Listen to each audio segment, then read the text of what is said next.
అందరూ మనవాళ్లే అనుకో తప్పులేదు, కానీ అందరూ మనలాంటి మనస్తత్వం కలవారే అని అనుకుంటే పొరపాటు. డబ్బు ఎవరికోసమైనా ఖర్చు చేయొచ్చు, కానీ సమయాన్ని మాత్రం అర్హత గలవారి కోసమే ఖర్చు చెయ్యాలి. జీవితంలో ఆనందాన్ని అందించేటటువంటి ఓ తలుపు మూసుకుంటే మరో తలుపు తెరుచుకుంటుంది. మనం మాత్రం మూసిన తలుపు వైపే చూస్తూ మన కోసం తెరిచి ఉన్న తలుపును చూడకుండానే వదిలేస్తాం. కోపంలో వచ్చిన మాటను పట్టుకుంటే మనసు విరిగిపోతుంది.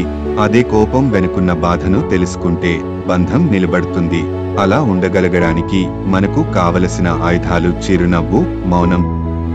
చిరునవ్వు, మౌనం రెండు గొప్ప ఆయుధాలు. చిరునవ్వుతో చాలా సమస్యలు పరిష్కరించుకోవచ్చు, మౌనంతో చాలా సమస్యలు రాకుండా చూసుకోవచ్చు. తల దించుకున్న ప్రతివారు తప్పు చేసినట్టు కాదు, తగ్గిన ప్రతివారు చేతకాని వారు కాదు. కొన్నిసార్లు నెగ్గడం కంటే తగ్గడం వల్లే మంచి జరుగుతుంది. ఒకరి జీవితంలో మనం ఎంత ముఖ్యమనేది వాళ్ళు మనకు ఇచ్చిన సమయాన్ని బట్టి తెలుస్తుంది.